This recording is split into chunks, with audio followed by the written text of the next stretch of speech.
What's up, guys? It's David Wright with the New York Mets, and you're listening to the Talking 21 podcast with my man, Danny Torres. Hi, everybody. This is Eric Davis, a.k.a. Eric the Red.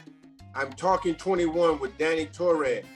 Be there, be square. Much love. Hi, it's Bob Costas, and you're listening to the Talking 21 podcast with Danny Torres. Hey, this is Derek Shelton, manager of the Pittsburgh Pirates. Talking 21 with Danny Torres, retire number 21. Welcome, everyone, to another episode of the Talking 21 podcast. By now, I think our listeners and our viewers know who I am, and I thank you so much for supporting our show. Curtis Granderson was a three-time All-Star, a Silver Slugger Award winner who played for 7 teams. He made an indelible mark in my home state for playing for the New York Yankees and the New York Mets. But what immediately comes to mind when I think of this Chicago native are 3 things, and they begin with the letter C: character, charity, and Clemente. In 2016, he won the Roberto Clemente Award for exactly those words I used to describe the Grandy man. Thanks to his beloved parents, he is truly a man of character and of charity. Baseball was that vehicle that provided an extraordinary opportunity for this 16-year veteran to help those in need, especially children. And he continues to follow that path and that journey to this very day. This episode, for my Talking 21 podcast listeners and viewers, I truly enjoyed. So sit back, listen to my conversation with CJ, my friend Curtis Granderson Jr. My man, Curtis Granderson. So first and foremost, thank you so very much for being on the Talking 21 podcast. How are you feeling today? I'm feeling great. You know, the sun is out. I'm in Chicago, which is home, and I can't complain. You know, it's not officially summer, but summer in Chicago is what we all look forward to, and today is as close to a Chicago summer day as you can take, so I'm excited. Well, I tell you, Curtis, it's a beautiful day here in New York City. I'm actually about 15 minutes from the ballpark that you called home for 4 years, that the excitement for every Met fan, Curtis, I'm a Met fan too, that we love that 2015 World Series that you were in, along with our mutual friend, Mr. David Wright. But, you know, I was thinking, Curtis, and I was saying to myself, you're a junior. Are you called Junior at home? Does the family have a nickname for Curtis Granderson Jr.? So it's interesting. My mom and dad have never called me Curtis throughout my entire life. So the name they call me is CJ for Curtis Jr. And, you know, a lot of friends and family that I grew up with still call me that to this day. So when I was out on the field and people say, well, how do I get your attention? You know, people say Grandy or Curtis, or they would say my number. But if I heard CJ, I knew somebody knew me or was told by somebody that knew me. And that's how it always was. Like, even right now, you know, as a 42-year-old man, when I call my mom and dad, I'm like, hey, CJ's on the phone. And that's always been the way it's been. Now, has anybody in baseball called you CJ? Like, that they heard this story, or it was always simply Curtis? Marcus Timms, who's in the major leagues, he knows me as that, so he'll occasionally call me that. But in the pro ranks, not really. It kind of stopped after college, because when I got drafted and I got to pro, they automatically give you a new nickname. And with Granderson being so long on the back of my jersey, you're identified a lot of times by your last name, because that's what people see and they go, oh, that's Granderson right there. But that was just way too long. And then that's where Grandy started, and players started calling me that. And then that's what it was. But that's the key with nicknames. A lot of people forget. You got to be given a nickname. You can't create a nickname for yourself. People got to give you that. So Grandy man, CJ, those have all been given to me. So I'll make sure in our future correspondences, you'll be hearing from Danny Torres. You'll be hearing, yo, CJ, what's going on? So listen, 7 teams in Major League Baseball at one point or another you played for. 3-time All-Star, Silver Slugger Award, and of course, the 2016 Roberto Clemente Award. Now, I'm going to ask you, next year is your 20th anniversary when you made your Major League debut. For Curtis Granderson, for CJ, what immediately comes to mind, meaning next year is your 20th anniversary? It's amazing to hear that sentence because I never thought I would play past 2 or 3 years of professional baseball when I got drafted. You serious? You really serious? You didn't think you were that good? That's 100%, truth. Wow. I got drafted in '02, and then I thought literally I was going to get about 2 to 3 years in the minor leagues, get released, and then go put my degree to work and end up in doing, whether it was sports marketing, sports management, teaching, education, something along those lines. And what's crazy at that 2.5, 3 year mark, that's when I made it up to the big leagues and got my debut in 2004. But literally, I thought I'd be done at that point. And what's even crazier, the year before in '03, I was ready to quit. I was done. I was like, this is it for me. I'm playing in Lakeland, Florida in the Florida State League, which I tell everybody is one of the hardest, most difficult, mentally draining leagues you can play in baseball. It's hot. There's no fans. The fields are big. And I was like, I could be in Chicago enjoying this weather I just talked to you about. But I'm here in Lakeland. It's 90 degrees. It's 100% humidity. We have 90 fans in our stadium that holds about 7,000 fans. Why am I doing this?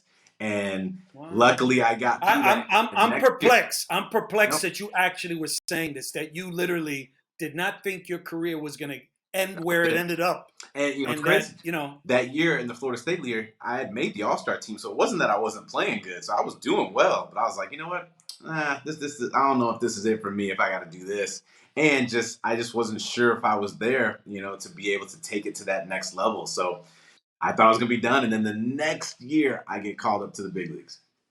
Wow. Well, talk about right now, if Curtis Granderson, CJ, had to close his eyes that first day, Major League debut with the Detroit Tigers. I was excited to get a chance to be there. We're in Detroit playing against the Minnesota Twins. Throw me some names. Who were your teammates? Yeah, so Dimitri Young had just taken me underneath his wing as a teammate, and he had introduced me to players I was huge fans of. Torrey Hunter, Jock Jones, Shannon Stewart with the Twins. So, players were interacting around the cage. So I was so excited to get a chance to meet them. And then I also had, Nook Logan was a teammate of mine, Craig Monroe, Rondell White. And I'm just so excited to be there. And what's funny, everyone's like, oh, how great was it for your parents to be there? My parents actually weren't there because the way the schedule had worked out, we're in Detroit playing against Minnesota. We go on the road to play Cleveland, and then the next series we're going to be in Chicago. So the way my parents are in true fashion, like, we'll just see you when you come to Chicago. And that's just how they've always been. And Dimitri Young always laughs about that. Goes, man, I love your parents because if they have commitment, they stick to it and forget everything else. We'll see you when you come to Chicago. And even when we were in Chicago that weekend, we're playing Friday, Saturday, Sunday. They had already had a commitment that Saturday. And they didn't come see me play. And Dimitri's like, your parents aren't here? I was like, no, they got something to do. He goes, I love them. They're great. And then they came Sunday, which is where I got my first major league hit here in Chicago. Who was it against? That was against Freddie Garcia. So it was really, I got a chance to play with. You remember the pitch? I remember the setup and everything. So it's the 9th inning. We're down, I think, 8-0. Alan Trammell, the manager at the time, asked me to pinch hit. So I go to pinch hit, and I hadn't played the whole series. I got about 65 tickets sitting behind home plate. We're losing this game. And all of a sudden, I think I get like a fastball. And I roll it over to second base, and Willie Harris is playing second base. He's running after it, and I see him look past it. Like, he could have made the play, but he kind of let it go, and I got my first major league hit. And then that 65 seats of fans of mine just erupt. Now, mind you, again, we're losing 8-0 in Chicago, and everyone's looking around. Where's all this noise coming from? And those are all my fans that I had given tickets to. So it was cool to get my first hit there. And then kudos to the White Sox. They actually put it up on the scoreboard and said, Curtis Granderson, first major league hit. Most opposing ballparks won't put up the visiting team. So it was really cool that they put that up there. Yeah, that says a lot about an organization. So here it is. You played 6 years with the Detroit Tigers.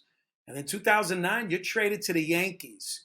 You spent 4 years as a Yankee and ends up 4 years after the fact, you were signed with the New York Mets. So if I had to say to Curtis Granderson, Most memorable moment wearing the pinstripes of the Bronx Bombers and wearing the orange of blue and Flushing with the New York Mets. What immediately sticks out? New York Yankees, New York Mets. I would say for me with the Yankees, what was so cool, and I always tell everybody this, I was there for the big four to kind of wrap up their careers. That's Jeter, Pettit, Rivera, and Posada. And I got a chance to be their teammates. So these are some of the best players that ever played in this game. We went to lunch together. We worked out in the gym together. We hit on the field together, and we won games and we lost games together. So that was just something that I'm always going to remember, being in the pinstripes with those teams on the field, out there competing, trying to do what we can just to represent one of the most iconic organizations in all of sports, not just baseball, just all of sports, you know? So it's really cool. Then I go to the Mets, and to be honest, I didn't know much about the Mets because the way interleague play had worked out with the Tigers, we had played the Mets one time in Comerica, and then with the Yankees, you would play in the Subway Series, but you're so focused on the AL East that you don't even really think about what's going on with any team in the National League, let alone the team that's in your backyard, because you're only going to play them for that one series. Now you got to focus on the Red Sox and the Rays and the Orioles and the Jays. So I didn't really know much about them. So now I signed with them, and oh yeah, here's David Wright, an opponent of mine I had played in the Florida State League. Remember, the Florida State League I hated. David Wright was also in the Florida State League at that same time. Now him and I are teammates, getting a chance to play together. And soon, from 2014 first year and now 2015, we're in the World Series where nobody anticipated us to be. Like, that's always going to be something iconic. But yeah, so I think those are going to be two moments with both of those organizations, with the Pinstripes just getting a chance to have those four teammates as teammates and everyone else over there, A-Rod and Cano and CC Sabathia, just to name a few. And then with the blue and orange, we went to the World Series. No one expected us to be there. And not only did we roll through like that second half of the season, but got through the playoffs. Of course, it didn't go the way we wanted to in the World Series, but I mean, it was amazing to see the city rock for Citi Field and get a chance to be a part of that. I have to ask this because I'm going to have my Yankee fans listening to Talking 21. I'm going to have my Met fans. So I'm going to mention one player in that core four. Immediately, what comes to mind when you hear the name Derek Jeter? Just an amazing teammate. And I say that because if you think about how many teammates he's had, players that were there for just a day, for a year, for a couple seasons, and left, it can be easy to just, I know this player's not going to be here for very long. I'll say hello, do what I got to do, and then I'll move on. But from the way he treated me, and I saw the way he treated other players who were some of those one-day players, who were some of those short-term players, he always introduced himself, made them feel welcome, made himself approachable. He would always invite players over to his home. Like, if you think about Derek Jeter, that's probably not something that comes to mind. Like, wow, this iconic person is inviting you to his home. And he did it. He would invite you to his house, cook over. Hey, you always come over to the house. You're more than welcome. If you were his teammate, you were his teammate. It didn't matter how long you had been there, how big or small your contract was. And that was something that I truly respected for him.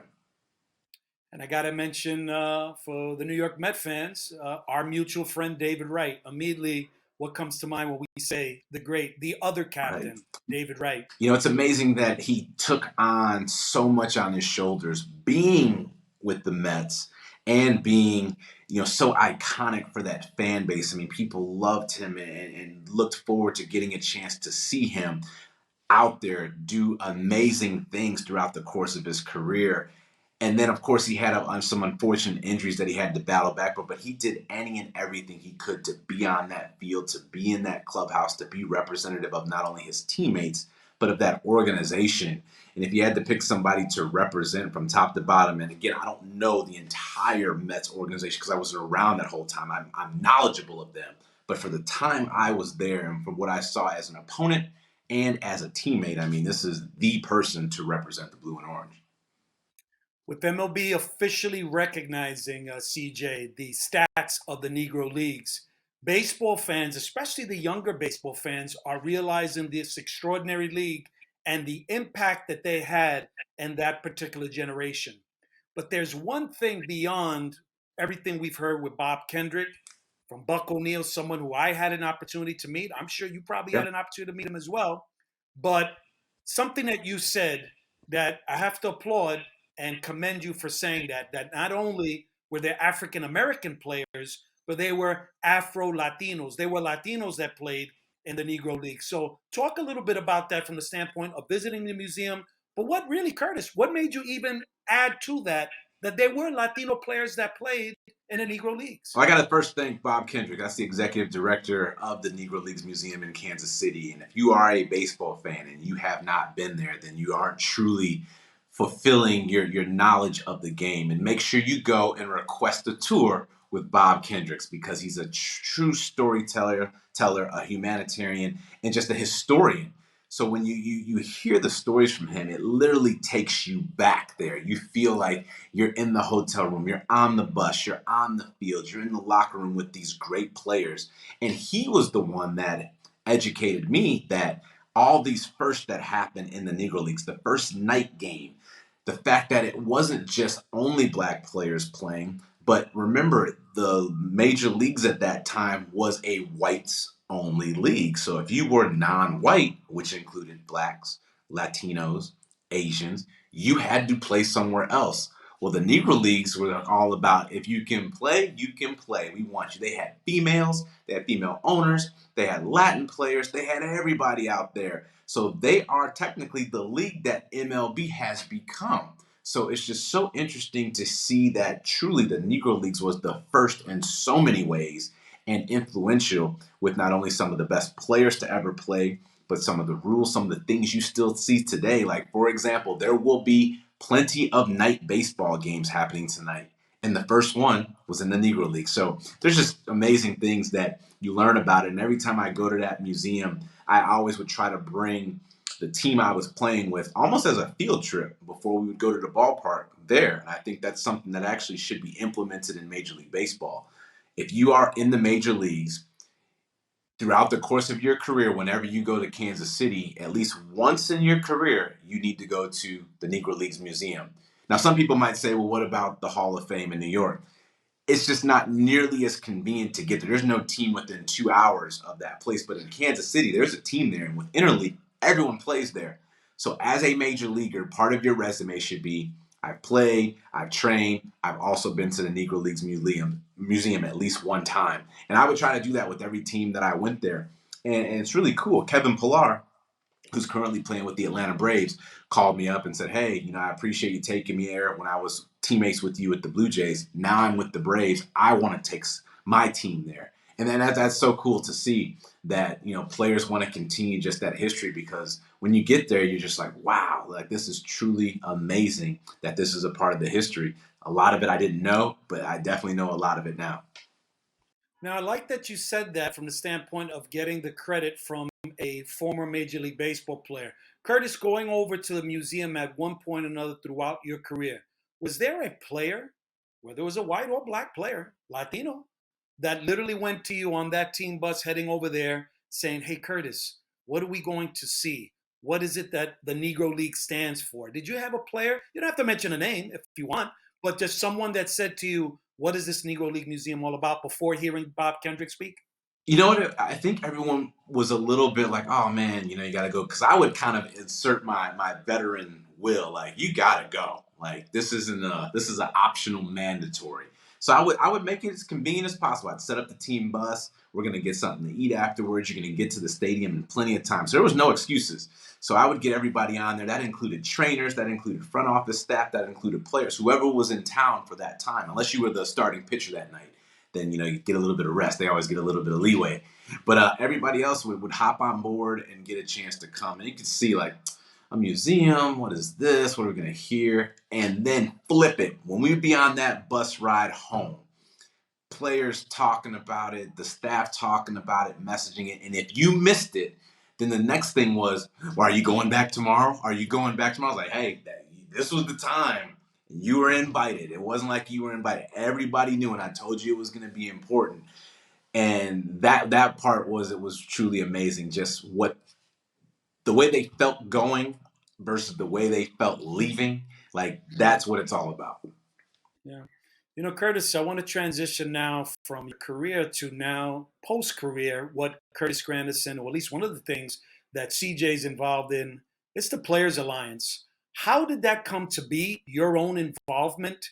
How did you basically pitch this to former ball players, current ball players, the formation of this alliance, this organization? And was MLB totally on board to the mission of the Players Alliance? So this is literally a team effort across the board. In 2020, unfortunately, the events behind George Floyd that the whole world got a chance to see.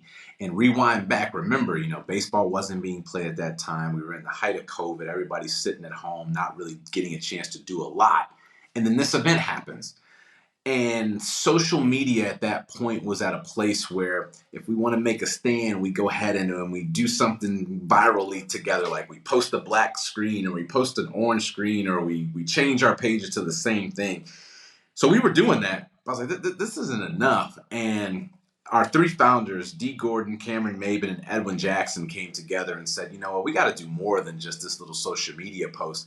And what's cool is Edwin Jackson, who holds the record for the most teams played for, which obviously includes some of the most teammates had as a player, just started going through his Rolodex and reaching out to so many different black ball players, both current and former, saying, how do we come together and do a little more in this space for this game and for, the society as a whole? Communication started going, text started going. The first thing that rolled out was the video campaign. It was a little bit more, what we stood for. Then the creation of the actual name, the organization, the Players Alliance was formed. Major League Baseball and the Major League Baseball Players Association jumped on board and getting behind us. That then fast forwarded to an announcement from Major League Baseball, a 10-year deal, which is going to in total be $100 million, up to $150 million, with $50 million being matching contributions based on different things that we bring in. And now fast forward, it's 2023. We've got a chance to get out and be in different communities across the U.S., international to the Bahamas, into Canada, and many other places. It started and was founded by black players, but as we all know, and keeping with the theme of this conversation, it's not just black players. When we were in Boston, Pedro Martinez and David Ortiz came out to show their love and support. We were in Texas and we were handing out food supplies and COVID relief and also baseball equipment. Clayton Kershaw was there. Adam Ottavito's been there. Kyle Schwarber's been there. A lot of players in between that are just, again, pushing this initiative of how do we make the game better for black and brown, Latino players, male and female in this space, both on and off the field, in the communities where we live and the communities where we call home. So that's been the initiative, that's been the focus, and my involvement got put in there. I retired, I guess, at the right time. I had retired in January of 2020. CC Sabathia had just retired at the time, so I became the chair. He became the vice president, and then Edwin Jackson, a founding board member. We became the three board members and started to bridge that gap between veteran players, active players, and new and up-and-coming players. And here we are today, rolling and going with the Players Alliance. Education, the grandkids, CJ, go hand in hand. You wrote a book, and I got it right here, brother. Ah, nice. And got a chance to go through the chapters, the innings, all you can be. Yes. New York City students illustrated the book.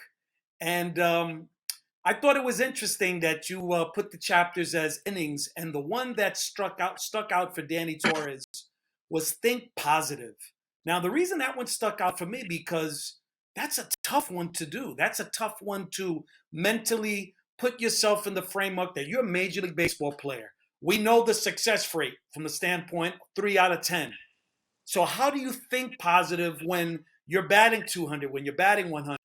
How do you think positive when you failed in an exam? How do you think positive when you did something where you let your parents down? You let your significant other down? You let maybe your own kids down? How are you able to think positive?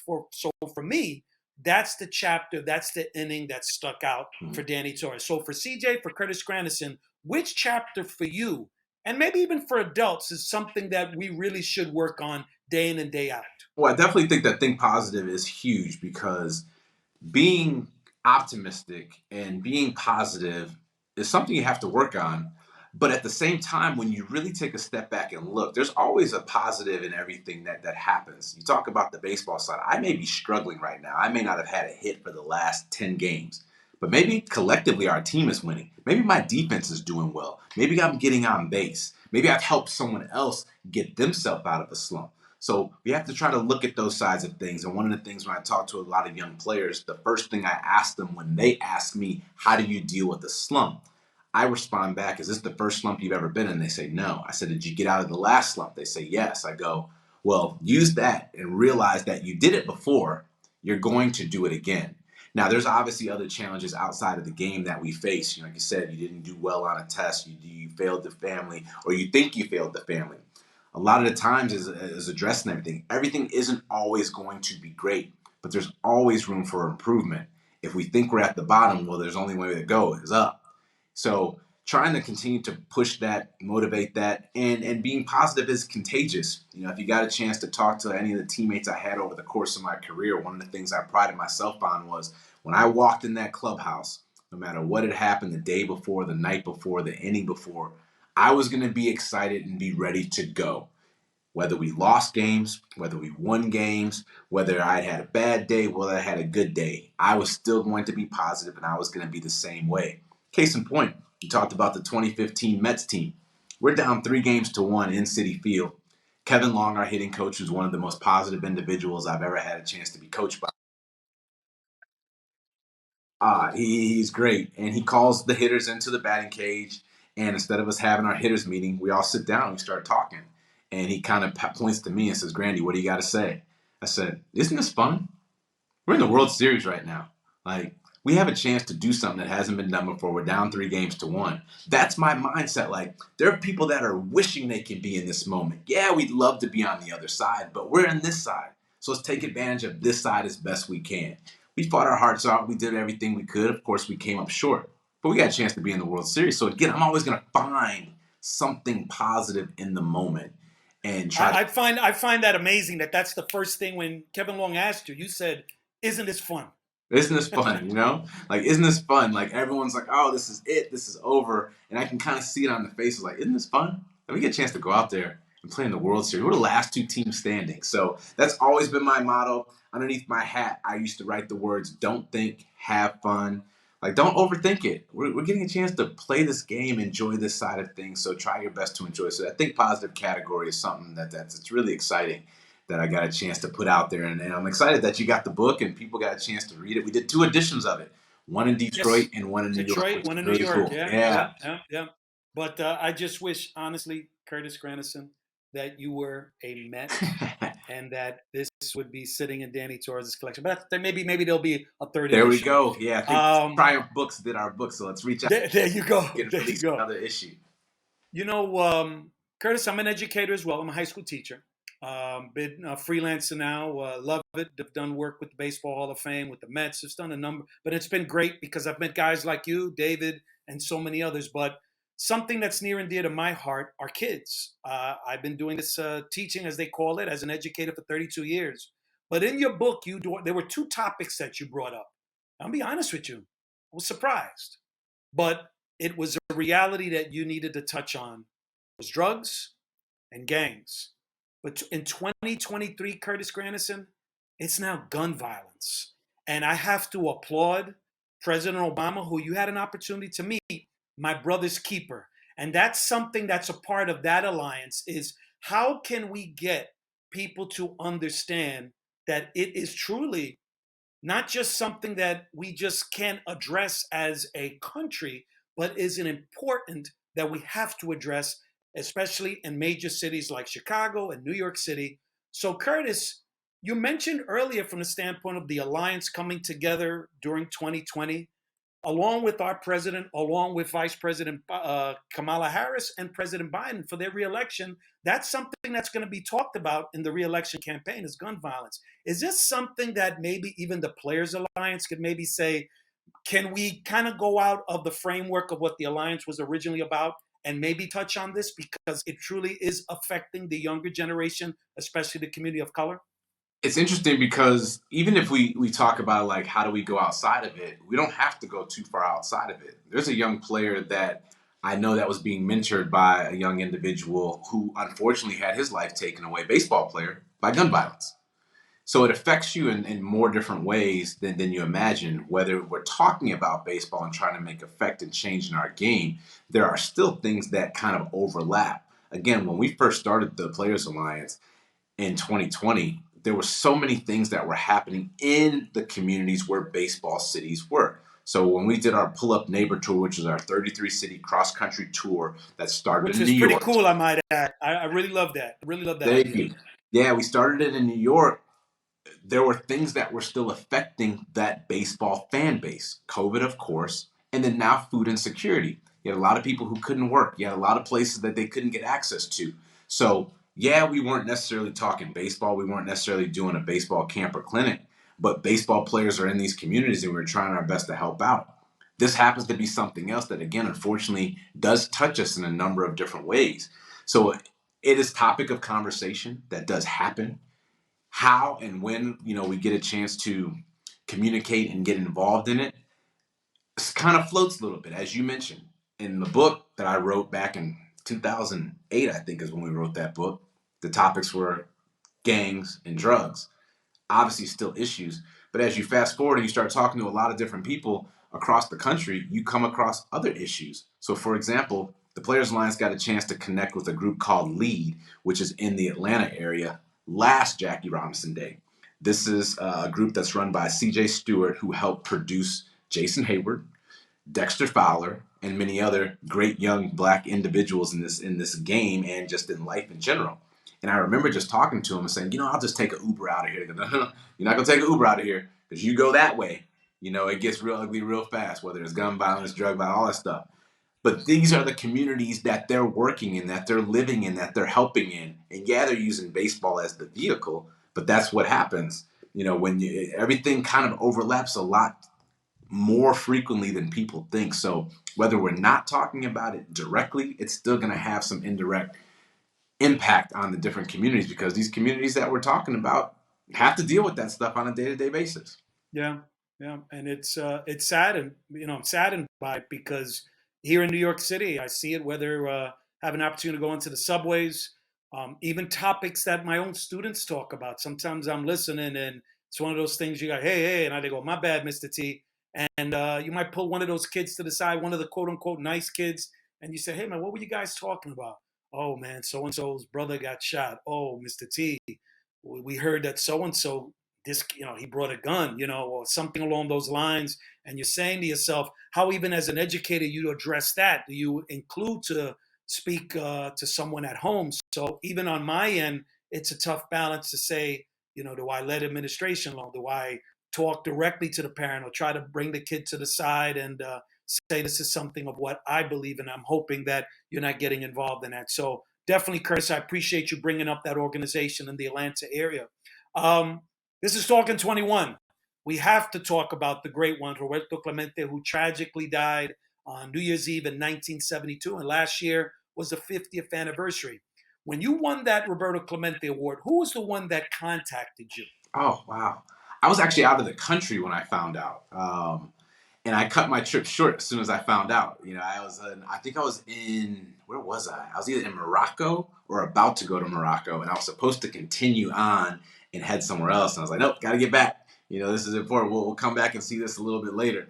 And I don't remember exactly how I got the message, but I just remember cutting my trip short.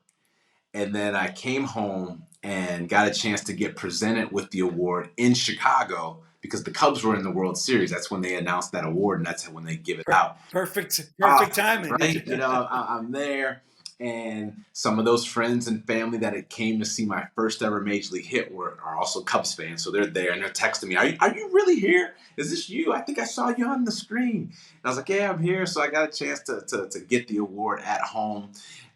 There. And then what's funny about it, that award, I have it, I come home. It's not in my home right now. It's at my parents' house. Like my parents. I heard that. And they're not giving it back. They're like, nope, this one's ours. You can have any of the other ones you want. This one is ours. So if I want to see I got to go to my parents' house to see it. Are they close by? They live in a proximity. They're about 30 minutes south of me. So yeah, Okay. Without the Chicago traffic, there's no traffic, and I always try to avoid it. I can get there in 30 minutes. So there's someone that we both had an opportunity to meet, but I've knew her a lot longer than CJ, Curtis Granderson, and that's Mrs. Clemente. I had met her, may she rest in peace, in 2002. Just to share you a quick story. I was invited to Puerto Rico by a friend. There was an exhibition on Roberto Clemente, and he says to me, my dear friend Paul Kutch, he says, and he calls me Dano. He goes, "Hey, Dano, you want to meet Mrs. Clemente?" And I was like, duh, of course. So he goes, "Yeah, we're going to go to this event. It's going to be an exhibition. She's going to be there." So I had an opportunity to meet her. Went to visit Sports City. I sat in her office, was there. That might have been the first time. And all the players that I've met, everyone that has a quote unquote name, celebrity, singer, musician, Mrs. Clemente was the wow. I'm in the presence of Roberto Clemente's wife. We were talking for about a good hour and a half. And she says to me, "Danny, are you hungry?" As anybody knows, Danny Torres knows he loves to eat. And she goes, "You want to come to my house?" So here it is. The first time I met her, went to the same home that she lived in with her late husband. She cooked dinner for me, and I'll never forget it. I'll never forget it. And I remember it was a steak, rice, and beans. I don't know if you ever heard of this, Curtis. They're called pasteles, and they were in the freezer because it was December of 2002, something that Puerto Ricans especially eat during the holidays. They were in the freezer. It takes an hour to boil, to eat, and it's just so enjoyable. But I will never forget the basically almost 19 years that I knew her. So, Curtis, when you met Mrs. Clemente for the first time, what was your reaction? Did she say anything to you in particular? She just gave me a big mama hug and came up to me and said, "Congratulations. I've heard so much about you, and it's an honor that you get a chance to represent and continue the legacy." But that hug, it's like that home cooking. Just make you feel comfortable that could be your mom, and she's gonna make you feel welcome. And if you need Very anything, motherly with everyone she met. And if you think about it, I mean, it's difficult to just run up to people you haven't heard and start to hug or invite them over to your house. But no, not from Miss Clemente. And that was awesome to do that and be in the presence of her. I have a photo of her and the family that's with the trophy at home. And, it's just truly just amazing to be connected in that family, that lineage, for even this small little thing. Yeah, it's so cool. And when we got a chance to get together for the 50th reunion this past year in New York, in Citi Field, got a chance to come on the field for that and be there. Just cool to see past recipients, all-stars, Hall of Famers, World Series champs. And it had nothing to do with the on-field performance. I mean, yeah, we were great ball players. There's a lot of great ball players. But the fact that these individuals were identified for what they did off the field, their humanitarian spirit, because again, Roberto Clemente was that. And he was more than just a ball player, doing so many things just to help the community, realizing he's a part of the community and there are people that can utilize and need his help. And he was trying his best to do it as much and as often and as frequent as he could. You described him so well from the standpoint of what Clemente stood for. And let's not even talk about the ball player, but let's talk about the man, the humanitarian. So, Curtis, I got to ask you this question. We usually ask this question all the time, and that is the retirement of Roberto Clemente Walker's number throughout Major League Baseball. I'd love to hear your thoughts. You actually brought some. I think it was you brought it, or Clemente son told me this. I forgot who it was, but when they said this is like the icing on the cake. Of course, he's a great player. His stats are up there. We know it. If you don't know him, just look him up. You'll see him. Obviously, we know what he means off the field, but then you start thinking about it. Like, we have a Roberto Clemente High School here in Chicago, and That's true. I do. I've been there. Yeah, I've been there, and then someone said that there's a Roberto Clemente High School in 70 countries, and I go, that is mind-boggling, because there's a number of people you can name a school after, and these countries around the world are deciding to name their school after Roberto Clemente. Possibly someone who's never been to their country, who's never stepped foot in their country, but they knew about him. And they said, you know what, we're going to name a school after Roberto Clemente. So for me, that is the truly icing on the cake for why his number should be retired throughout all of baseball. Think about all the great players that have ever played. There's not a Babe Ruth school in all these different places. There's not a Mickey Mantle school in all these different places. Great players, don't get me wrong. But Roberto Clemente schools, and they felt that represents the kids that are going to come through this building, through these doors, enter one way, leave another way, and have that Roberto Clemente tag addressed to their name once they leave out of the school. For me, that pushes everything over the top for me. Nice way to put it, man, because not only schools, but parks, there's markers of Clemente, there's streets, things of that nature. So, yes, Clemente is truly a global humanitarian.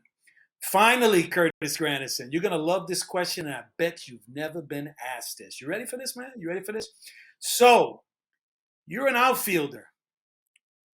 You have an opportunity to pick an outfielder to your left and an outfielder to your right. But now look at this one. An outfielder to your left could have been either a player you never played with or a player you did play with. And the outfielder to your right was a professional wrestler. So who do you want as a wrestler in the outfield with you that you believe can catch a baseball and's got speed? And there's that player that maybe you never, ever had an opportunity to play with. Who would be that outfielder? So a wrestler and a player. So starting with the wrestlers, you threw me when you said, do I believe they'd be able to catch a baseball? That might eliminate a lot of them. Because they can body slam, right? They can body slam. Oh, they can do all that. But, and this isn't just wrestlers, but watch celebrities throw out first pitches that are non-baseball players. That gives you a true understanding. Like when you say, okay, they got to catch a ball. Some of them can barely throw the baseball. And it doesn't have to be hard, but just throw it in a straight line. So if they can't throw it, there's a good chance they probably can't catch it. Has anybody ever seen the 50 Cent right? first pitch? We were there for the 50 Cent one.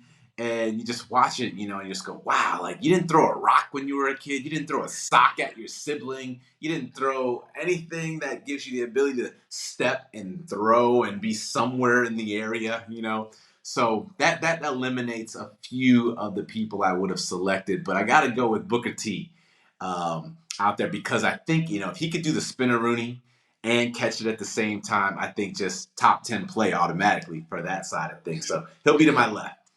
If I got to go to my right, wow, I would say, I was fortunate. I got a chance to play with Ichiro. That was awesome. He was one that I just didn't get a chance to do. I played against Griffey, so that was cool. Wow. So, Curtis, you're telling me I'm stumping you right now? Of all the interviews you've done, I'm stumping you? You're only giving me one person. One person. Yep, one person. That's what's making it challenging. So I'm gonna start to narrow it down. I'm going just strictly defense because I'm gonna see this person to my right. Forget what they do offensively. I gotta see that the arm, like that's the thing I always would love because I would always hype up my corner outfielders, throw. And you watch somebody throw a baseball from the warning track to third to home, and it's in the air the whole way there. That's what I want to see. Like, please run on him, and I'm gonna hype him to throw it. He's tagging, even though he may not be tagging, because I just want to see it. And I just want to be in awe by watching number 21 out there spin and throw, go back, catch and throw, from the track and throw. Like that part would be good. It would be almost like the Bad News Bears where I would be in the outfield and I could possibly catch the ball, but I'd be like, no, Roberto, you got it. You come get it, you take it, and you throw it because I just want to watch you throw. So we could say now on the Talking 21 podcast with CJ Curtis Granderson, it is Booker T and the great Roberto Clemente. I love it. Curtis, I want to end with these words, and I want to see if you know who actually said these words. There's always quotes that we live by. I love this quote from this person. I'm going to read it right. It's right in front of me.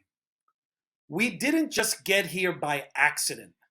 There's a community and a family that helped raise us, but build us and be with us along the way. So I want to read that again clearly. We didn't just get here by accident.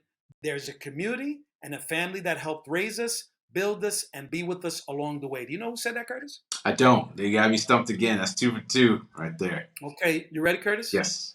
He said it September 15th, 2022. That was you, Curtis Granderson. No, really? Yeah, but that for me, Curtis, that sums up everything about who you are.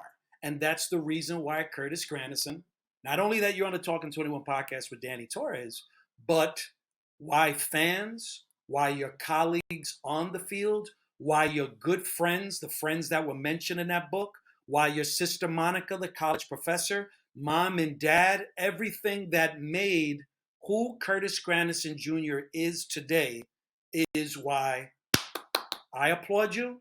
You are that role model to students, the students that I teach, that have an opportunity to see somebody like Curtis Granderson.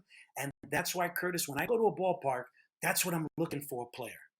And those are those traits, those are those things, those little things that I want the outside people, from the standpoint of the fans, and those that maybe not necessarily be fans, that maybe it's the first time they go to the ballpark, that they get a chance to know who these players are and might read or might listen to a podcast. And that's the reason why that particular quote that you said at Citi Field, the home of the New York Mets, the team that you played on for 4 years. And Curtis, I can't thank you enough for being on the Talking 21 podcast. I appreciate that. And bringing that to, we say so many different things, but as soon as you started saying it, like the first thing that pops in my mind is like, you know what, I say that to people, but I didn't realize it was my quote like that. And I always tell people, like, things just don't happen.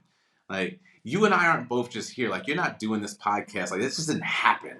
There's a lot of things that went into it. Your production crew, your background, your history, getting a chance to meet the Clementes. Same with me. Like, I'm not just a major league ball player overnight. I didn't wake up and say, okay, that's what I want to do, and I became it.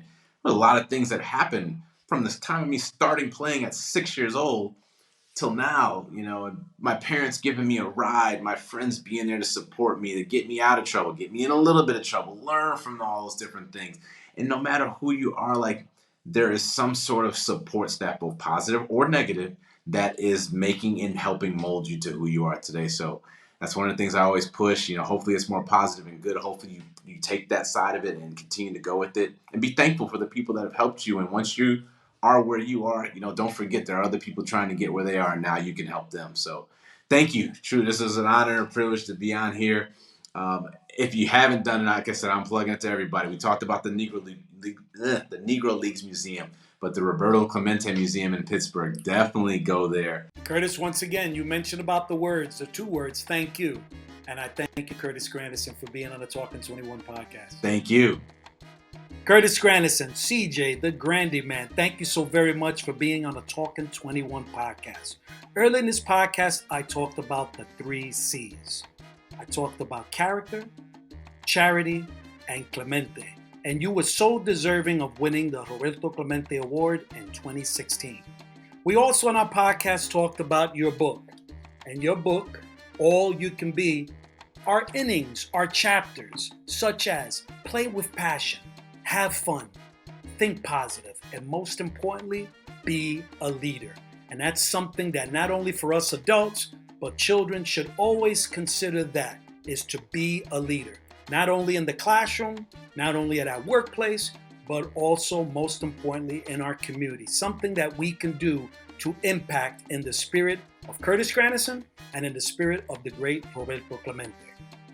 I want to thank you from the bottom of my heart, and on behalf of my producer extraordinaire, along with our team, Cam and Sierra, and I have to make sure to thank my primo, Edwin Tito, who provided this t-shirt direct from Puerto Rico, to give him a special shout out.